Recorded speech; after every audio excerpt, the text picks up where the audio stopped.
অসমীয়া দেখাৰ কথা আছে পহু মৰে লতাত লাগি মানুহ মৰে কথাত লাগি জতুৱা ঠাচত আকৌ কৈছে চৰাই মৰে ৰৈ মানুহ মৰে আকৌ কৈ ঠিক তেনেদৰে কৈ মৰিল এজন আক্ৰাসুৰ প্ৰাক্তন সভাপতি বিশ্বজিৎ ৰায় সুদীৰ্ঘ 17 বছৰৰ পাছত ওলা জুবিন গাৰ্গৰ বাহনত শিলমৰা দুষ্কৃতিকাৰী ওলা জুবিনৰ বাহনত কেনেদৰে শিল মাৰিছিল নিজমুখে স্বীকাৰ কৰিলে অপৰাধীয়ে প্ৰথমে দৃশ্যটো চাইলো বঙাইগাঁৱৰ এখন বিহু অনুষ্ঠানত এজন আক্ৰাসুৰ প্ৰাক্তন সভাপতি বিশ্বজিৎ ৰায়ৰ বেপেৰুৱা ৰূপ মঞ্চৰ সাউণ্ড বক্সক এটা ভৰিয়ে গছকি থকা এজন বিশ্বজিৎ ৰায় কোনে ক'ব এটা জাতীয় সংগঠনৰ নেতা বুলি নেতা নহয় যেন চলে চিনেমাৰ সেই বিখ্যাত গুণ্ডা গব্বৰ সিং এবাৰ বিশ্বজিৎ ৰায়ৰ ভাষণ শুনো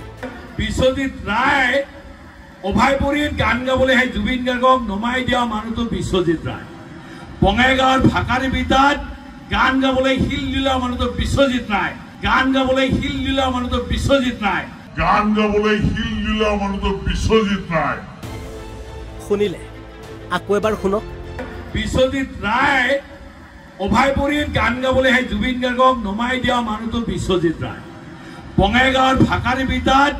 গান গাবলৈ শিল দিলা মানুহটো বিশ্বজিৎ ৰায় গান গাবলৈ শিল দিলা মানুহটো বিশ্বজিৎ ৰায় গান গাবলৈ শিল দিলা মানুহটো বিশ্বজিৎ ৰায় মঞ্চৰ পৰা বিশ্বজিৎ ৰায়ে চিঞৰি চিঞৰি ৰাইজক কৈছে বঙাইগাঁৱৰ ভাকাৰী ভিতা বিহু মঞ্চত জুবিনৰ বাহনত শিল দলিওৱা মানুহটো বোলে তেওঁ আৰু এয়াই হৈছে অসমৰ এটা জনগোষ্ঠীৰ অধিকাৰ আৰু দাবীক বিচাৰে জাতিটোক প্ৰতিনিধিত্ব কৰা এগৰাকী প্ৰাক্তন সভাপতিৰ ভাষ্য বিশ্বজিৎ ৰায়ৰ এই মন্তব্যৰ পাছতে এতিয়া গৰজি উঠিছে বঙাইগাঁৱৰ ভাকাৰী ভিতাবাসী 18 বছৰৰ পূৰ্বে এনে গৰ্হিত কাম কৰি জুবিন গাৰ্গৰ ওচৰত লজ্জিত কৰা বিশ্বজিৎ ৰায়ে ক্ষমা খুজিব লাগে ভাকাৰী ভিতাবাসীৰ ওচৰত বঙাইগাঁৱৰ পৰা বিক্ৰম ৰঞ্জন ৰয়ৰ ৰিপৰ্ট অসম লাইভ 24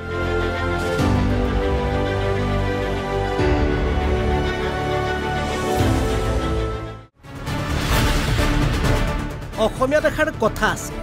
পহু মৰে লতাত লাগি মানুহ মৰে কথাত লাগি জতুৱা ঠাচত আকৌ কৈছে চৰাই মৰে ৰৈ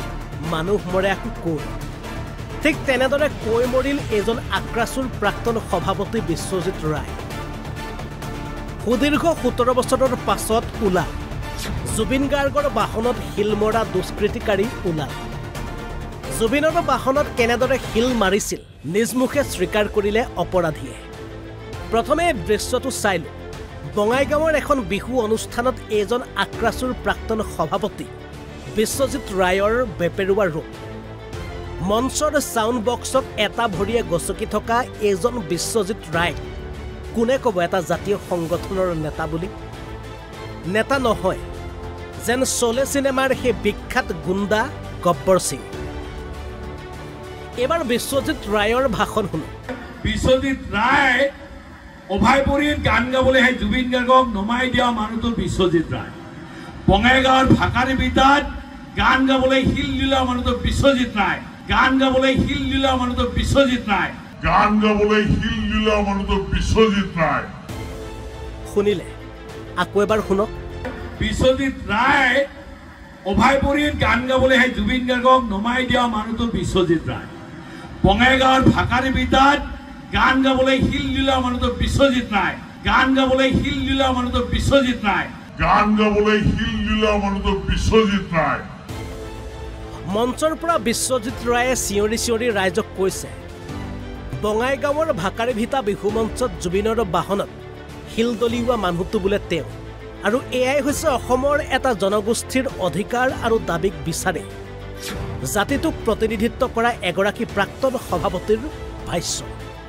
বিশ্বজিৎ ৰায়ৰ এই মন্তব্যৰ পাছতে এতিয়া গৰজি উঠিছে বঙাইগাঁৱৰ ভাকাৰী ভিতাবাসী 18 বছৰৰ পূৰ্বে এনে গৰ্হিত কাম কৰি জুবিন গাৰ্গৰ ওচৰত লজ্জিত কৰা বিশ্বজিৎ ৰায়ে ক্ষমা খুজিব লাগে ভাকাৰী ভিতাবাসীৰ ওচৰত বঙাইগাঁৱৰ পৰা বিক্ৰম ৰঞ্জন ৰয়ৰ ৰিপৰ্ট অসম লাইভ 24